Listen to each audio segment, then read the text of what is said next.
अध्याय नंबर 2 इससे पहले की जो वीडियो में आपने पढ़ा था वो लघु बीजाणुधानी जनन, और वो जो वीडियो कंप्लीट हुई थी वो परागकण या परागकोश से किस प्रकार से परागकणों का स्फुटन होता है।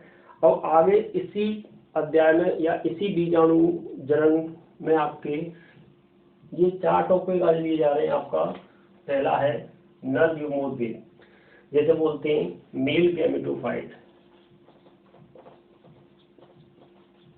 Male gametophyte. दूसरा है परागण की संरचना, स्ट्रक्चर ऑफ पॉलन ग्रेन। तीसरा टॉपिक है आपका नर युग्मकों का परिवर्तन, डेवलपमेंट ऑफ मेल गैमेट्स कह सकते हो, development of male gametes. Number 4 पर टॉपिक जो पढ़ाया जाएगा आपको वो नर युग्मकों का निर्माण, फॉर्मेशन ऑफ मेल गैमेट्स। ये 4 टॉपिक हैं आपके नर युग्मोद्भिद, परागण की संरचना, नर युग्मक का परिवर्तन और नर युग्मकों का निर्माण। ये चारों ही वीडियो में आपका लघु बीजाणु जो जनन होता है वो कंप्लीट हो जाएगा। और इसके बाद जो नेक्स्ट जो वीडियो आएंगी वो आपके गुरु बीजाणु जनन या मादा युग्मोद्भिद। अब इस वीडियो से स्टार्ट करने से पहले आप एक एक टॉपिक बाई टॉपिक पढ़ेंगे। तो पहला लीजिए आप नर युग्मोद्भिद। Male gametophyte. तो नर युग्मोद्भिद होती क्या है, किसे कहा जाता है नर युग्मोद्भिद? देखो, परागणों के स्फुटन के उपरांत अब आगे की जो प्रोसेस होती है उनसे नर युग्मोद्भिदों का निर्माण होता है, और वो किस प्रकार से प्रक्रिया होती है वो आप पढ़ेंगे। लेकिन परिभाषा इसकी डेफिनेशन बनाओगे तो सिर्फ आप एक ही लाइन में ये कह सकते हो कि अंकुरित परागणों को नर युग्मोद्भिद कहते हैं। अंकुरित परागणों को नर युग्मोद्भिद कहते हैं।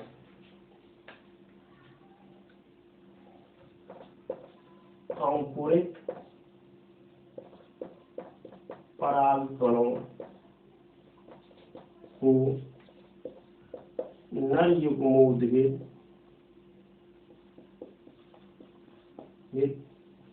कहते हैं। किसे कहते हैं? नर युग्मोद्भिद। अंकुरित परागकणों को नर युग्मोद्भिद कहते हैं। और नर युग्मोद्भिद का जो परिवर्तन होता है, अर्थात परिवर्तन के जो फलस्वरूप जो निर्माण होता है वो आपके परागकणों का निर्माण होता है। किसका निर्माण होता है नर युग्मोद्भिद में? परागकणों का। और परागण कैसे होते हैं आपके? एक कोशिकीय, अचल, एक केंद्रकीय व गोलाकार संरचना होती है। ये आपके नर युग्मोद्भिद होते हैं। और ये जो संपूर्ण प्रोसेस जो होती है अंकुरित परागणों में नर युग्मोद्भिद जो होता है, अर्थात परागणों का जो निर्माण होता है, ये संपूर्ण प्रक्रिया जो होती है वो आपके युग्मक जनन आप कह सकते हो कि आपके जो परागणों का जो निर्माण होता है वो युग्मोद्भिद के अंतर्गत होता है। युग्मोद्भिद जैसे बोलते हैं गैमेटोफाइट, यानी संपूर्ण प्रक्रिया जो होगी नर युग्मक जो बनते हैं युग्मोद्भिद, परागण बनते हैं। और परागण कैसे होते हैं आपके? एक कोशिकीय, अचल, एक केंद्रीय, गोलाकार होते हैं। ये सभी प्रोसेस, ये सभी रचनाएं जो हो जाती हैं वो आपके युग्मोद्भिद के अंतर्गत आती हैं, जैसे गैमेटोफाइट्स कहते हैं। अब नर युग्मोद्भिद में आगे जब आपकी प्रोसेस जो संपन्न होती है तो परागणों में आपके समसूत्री विभाजन द्वारा परागण होते हैं। परागकणों में आपके समसूत्री विभाजन द्वारा समसूत्री विभाजन द्वारा आपके दो प्रकार की कोशिकाओं का निर्माण होता है। दो प्रकार की कोशिकाओं का निर्माण होता है। दो प्रकार की जो कोशिकाएं बनती हैं वो आपकी पहली कोशिका होगी आपकी छोटी कोशिका, जिसे आप जनन कोशिका भी कह देते हैं, और दूसरी होगी आपकी बड़ी कोशिका, जिसे आप कायिक कोशिका भी कहते हैं। तो ये दो प्रकार की जो कोशिकाएं होती हैं, देखो समसूत्री है, अर्धसूत्री है। ये जो विभाजन आपने 10वीं में या 11वीं में जो पढ़े थे उसमें आपने ये देखा होगा कि अगर कोई भी कोशिका विभाजन करती है तो उसके पहले उसके आकार में परिवर्तन होता है, अर्थात आकार में वृद्धि होती है। तो यहाँ पर जो आपकी जो नर युग्मोद्भिद जो कोशिकाएं होती है वो आपकी कोशिका आकार में बदलकर आपकी मसूराकार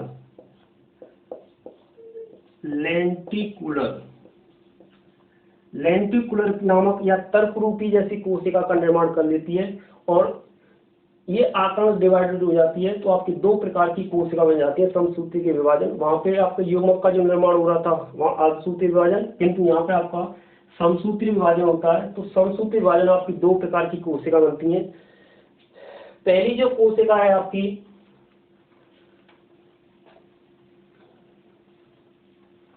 बड़ी कोशिका,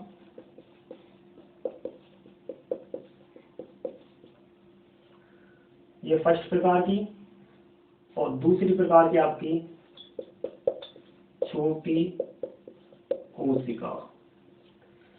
बड़ी कोशिका जो होती है उसे हम कायिक कोशिका भी कहते हैं। कायिक कोशिका, इसका दूसरा भी नाम है आपका वेजिटेटिव सेल्स।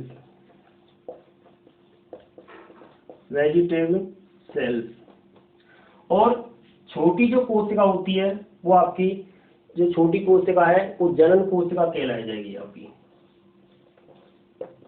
जनन कोशिका बोलते हैं रिप्रोडक्टिव सेल।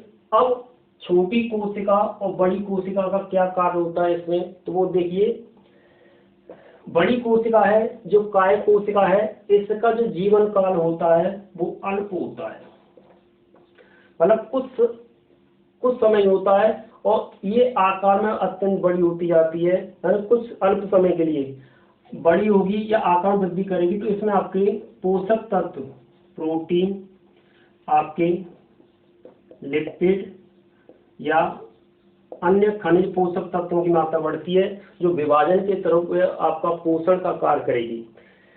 इसके अतिरिक्त इसमें रिक्तिकाओं का निर्माण होगा। रिक्तिका मतलब वैक्यूल का निर्माण होगा, और वैक्यूल के निर्माण के उपरांत अब ये जो कोशिका होती है इसमें जो सबसे ध्यान देने वाली जो बात है, छोटी कोशिका, बड़ी कोशिका, कायिक या जनन कोशिका, इससे मतलब नहीं है। आपका जो एग्जाम में पूछा जाता है कि बड़ी कोशिका या छोटी कोशिका, कायिक या जनन कोशिका में मुख्यतः अंतर क्या होता है, तो देखिए अंतर मुख्यतः ये होता है कि कायिक कोशिका में आरएनए की मात्रा अधिक होती है, जबकि जनन कोशिका में आरएनए की मात्रा अल्प या कुछ ही मात्रा होती है। और अगर डीएनए की तुलना की जाए तो डीएनए में आपका ये हो सकता है कि डीएनए की समान मात्रा, किंतु आरएनए की मात्रा दोनों में भिन्न भिन्न पाई जाती है। डीएनए की मात्रा समान, किंतु आरएनए की मात्रा समान, किंतु डीएनए की मात्रा समान, और आरएनए की जो मात्रा है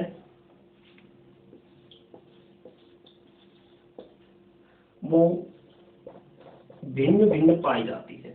तो आपने एक चीज ध्यान रख लीजिए, कायिक कोशिका और जनन कोशिका में डीएनए तो समान मात्रा में पाया जाएगा, किंतु आरएनए जो होता है वो आपके भिन्न भिन्न मात्रा में पाया जाता है। भिन्न भिन्न क्या होता है कि कायिक कोशिका में आरएनए की मात्रा अधिक, और जनन कोशिका में या रिप्रोडक्टिव सेल्स में आपकी आरएनए की मात्रा अल्प मात्रा पाई जाती है, उससे कुछ कम पाई जाती है। अब इसके पश्चात जो जनन कोशिका होती है उसमें पुनः समसूत्री विभाजन होता है। ये जनन कोशिका जो है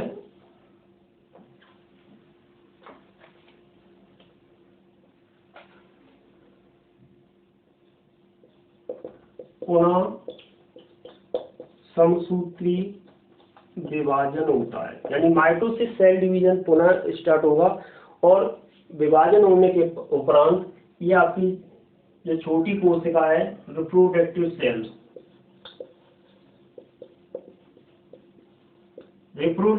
है, ये समसूत्री विभाजन के द्वारा दो नर युग्मकों का निर्माण करती है, दो नर युग्मकों का निर्माण करती है। किसका निर्माण करती है? समसूत्री विभाजन द्वारा जनन कोशिका। तो जनन कोशिका या रिप्रोडक्टिव सेल पुनः समसूत्री विभाजन के द्वारा दो नर युग्मकों का निर्माण करती है। तो ये तो आपका नर युग्म प्रोसेस में था। दूसरा जो स्टेप है वो परागणों की संरचना या परागकण की संरचना। नंबर सेकंड, परागकण की संरचना, स्ट्रक्चर ऑफ पॉलिन ग्रेन। परागण को बोलते हैं पॉलिन ग्रेन। तो स्ट्रक्चर ऑफ पॉलिन ग्रेन में आपके परागण कैसे होते हैं? आपके एक कोशिकीय, एक केंद्रकीय, आपके अगुणित व गोलाकार संरचना होती है। दोबारा लिख देता हूं, एक कोशिकीय, एक केंद्रकीय, अगुणित व गोलाकार संरचना होती है। ये मैं बार बार इसलिए लिख रहा हूं क्योंकि एक एग्जाम में एक नंबर पूछा जाता है कि परागण किस प्रकार के होते हैं, कैसे होते हैं। तो आप कह सकते हो कि परागण जो होते हैं वो एक कोशिकीय, एक केंद्रकीय, अगुणित व गोलाकार संरचना होते हैं। अब परागण में जो भित्ति पाई जाती है वो आपकी डबल लेयर, यानी दो भित्ति पाई जाती हैं, दो भित्तियों की उपस्थिति। पहली जो भित्ति है आप उसे कह सकते हो बाह्य भित्ति, और दूसरी जो भित्ति है वो आपकी अंतर भित्ति। यहाँ इससे एक नंबर पूछ लिया जाएगा कि आपके बाह्य भित्ति कौन सी होती है, अंतर भित्ति कौन सी कहलाती है। तो बाह्य भित्ति को बोलते हैं हम एक्साइन, EXINE, एक्साइन, और अंतर भित्ति को जो बोलते हैं इंटाइन। तो एक्साइन और इंटाइन ये जो भित्ति होती है, अब इनके बारे में थोड़ा जान लीजिए। किसके बारे में? बाह्य भित्ति एक्साइन के बारे में और अंतर भित्ति आपके इंटाइन के बारे में।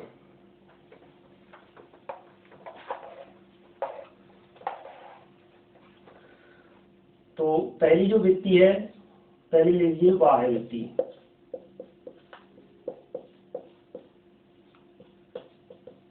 एक्साइन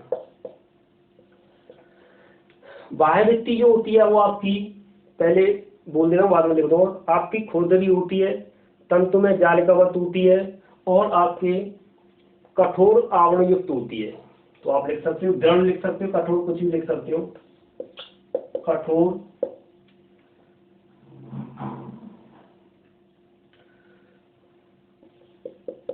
मोटी,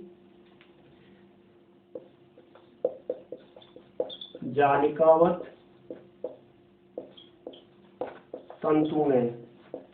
ये इसके फीचर है, इसके करेक्टर है कि आपकी जो एक्साइन होती है वो कठोर होती है, मोटी होती है, जालिकावत होती है या तंतु में हो सकती है। अब ये तंतु में मोटी जालिकावत जो होती है वो किस कारण होती है? तो वो होती है आपकी स्पोरोपोरेलिन। स्पोरोपोरेलिन ये एक ऐसा द्रव्य पदार्थ होता है जो परागकणों से रिश्ता है और बाद में एक कठोर आवरण बना लेता है। तो स्पोरोपोलिन होता है, जिसके कारण इसकी बाहरी जो सरफेस होती है, जो परत होती है, वो कठोर, मोटी, जालीदार व दृढ़ हो जाती है। अब इसका जो कार्य क्या होता है, बाह्यस्थी परागणों में क्या करती है, तो इसका प्रमुख कारण होता है कि प्रतिकूल परिस्थिति।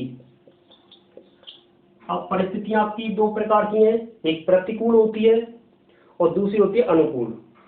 जैसे अनुकूल या प्रतिकूल कह सकते हो आप। प्रतिकूल होती है कि जीवों या कोई भी पादप है या कोई भी जीव है, उसकी विषम परिस्थितियां मतलब कठिनाई उत्पन्न हो, तो आपके यहाँ पे प्रतिकूल परिस्थिति किसके द्वारा उत्पन्न होती है, आपकी जैविक व भौतिक, जैविक व भौतिक वातावरण के कारण ये आपकी स्पोरोपोलिन आपकी ये प्रतिरक्षा का कार्य करती है, अर्थात पोलिन ग्रेन या परागकणों की जीवन क्षमता बढ़ाने के कार्य करती है। यानी उसे अधिक समय तक उसका जीवन काल जो होता है वो आपके बाह्य व्यक्ति के द्वारा होता है, जो स्पोरोपोलिन के द्वारा निर्मित होती है। अब इसके अतिरिक्त जो बाहरी जो, जैसे एक डायग्राम बना दीजिए आप,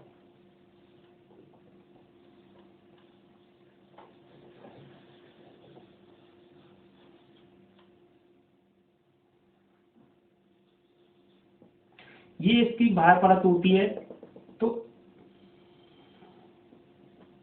ये जो व्यक्ति है, जो खाली जो वायु के कोश है, यानी इंट्रासेलुलर जो स्पेस है, इनमें तो आपकी स्पोरोपोलिन भरा होता है, लेकिन यहाँ जो सबसे बाह्यतम जो परत होती है वो एक चिपचिपा व तेलीय पदार्थ होता है।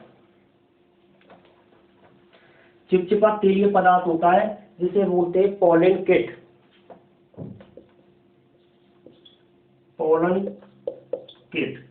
अब ये पोलन किट क्या होता है कि अगर मान लीजिए कि परागण क्रिया होती है, पुष्पों में नर एवं मादा युग्मकों में परागण क्रिया होती है, तो पोलन किट की अति महत्वपूर्ण भूमिका होती है।